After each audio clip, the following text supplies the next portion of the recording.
Chapter 5. 179. First victim. The lost crowded near the entrance, staring at the grisly scene with grim expressions. Welta was in the corridor. She was standing in the middle of the pool of blood, her fists clenched. Sonny wasn't clear on who had discovered the bodies, since he only woke up due to the noise of everyone rushing to the door and the shine of the sparks of light as they summoned their weapons. He remained at the back of the crowd, using one of the shadows to study the corpses and another to observe the surviving sentinels. There was a thoughtful expression on his face. I wonder. Before he could finish the thought, Pierce appeared from behind the bend of the corridor, glanced at Welta, shook his head briefly, and then growled at the lost. What are you standing around for? Clean up this mess and secure the perimeter. No one moves alone or in pairs. 3 people minimum. Be ready. The bastard might return at any minute. The soldiers glanced at each other, seeds of fear blooming in the depths of their eyes. Then, they silently got to work, following the master's command. Sonny lingered for a few moments, then returned to Cassie and sat down on his mattress. The blind girl asked quietly, "Who died? And how?" He rubbed his face tiredly.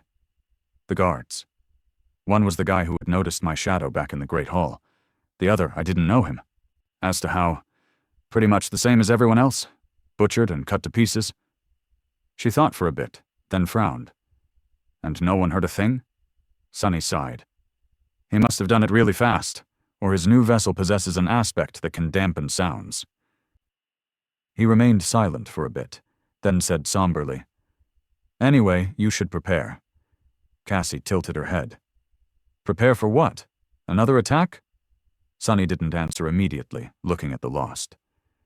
Everyone seemed busy and focused, moving with trained precision and purpose.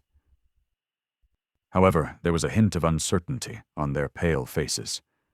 The sentinels tried to hide it, but to no avail. He looked down. No. Right now, everyone only thinks that Mordred somehow broke through the seals and got into the inner sanctum. However, once they have time to think, they'll realize that there's another possibility. The blind girl paled. Sonny smiled darkly and added, "That he has been with them this whole time, hiding in one of the 2 strangers who had miraculously escaped an enchanted cell and insisted on being taken to this shelter, you or me." Cassie gritted her teeth. "There's no reasonable way to pin these murders on us." He chuckled. "What does reason have to do with any of this? Reason is always the first victim when fear arrives." With that, he fell silent, and, after a few seconds, rose to go and get them some breakfast. As Sonny walked toward the part of the hall that had been converted into a makeshift kitchen, many gazes followed him. Just as he had expected, they were slowly turning dark and dangerous, full of hostility, fear, and suspicion. Pretending to be appropriately frightened too, he put some porridge in the bowls.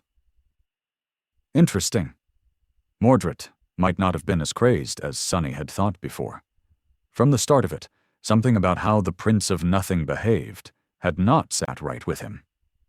Mordred had shown himself to be extremely cunning and meticulous, crafting such a masterful trap that even Sonny, who was an ingenious deceiver as well, fell into it without suspecting a thing.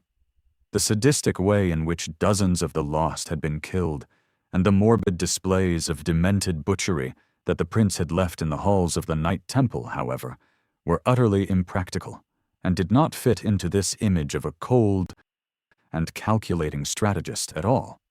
Now that Mordred had decided to reveal his presence in the inner sanctum and sacrifice the invaluable advantage of surprise in exchange for only 2 lives, Sonny became convinced that there was a method to this madness. And as the surviving lost followed him with heavy gazes, dark expressions contorting their faces, he was pretty sure that he understood its purpose. Mordred wanted them to be suspicious of each other. He wanted them to be tense and scared. He wanted their spirits to break. Why? To make their souls weak and their willpower shaken, of course. Which suggested that his ability to devour souls was not absolute and required the victim to be... what? To be defeated? To surrender? Or simply to be weaker than his? What a bastard. Sonny returned to Cassie and gave her a bowl of porridge, then frowned. Honestly, he wasn't sure who was scarier: an unhinged lunatic that enjoyed torturing his victims before murdering them in horrific ways, or a cold-blooded killer that uncaringly did the same simply because it suited his practical goals. Either way, the result would be the same.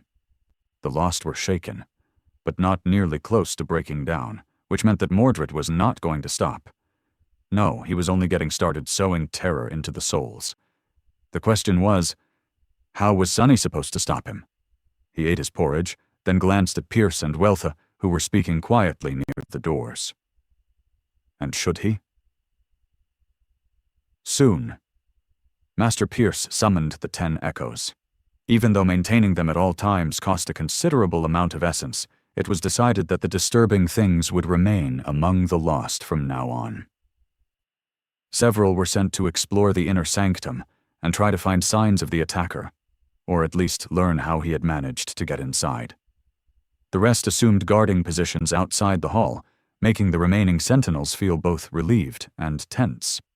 Not even these experienced warriors felt comfortable in the presence of human echoes. The security measures were enhanced as well.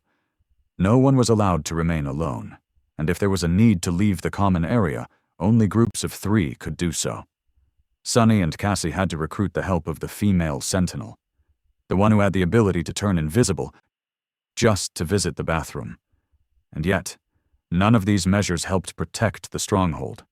Come the next morning, 2 more Lost were dead. This time they were killed inside the hall itself, not even in the corridor outside. After that, things turned really ugly for Sonny.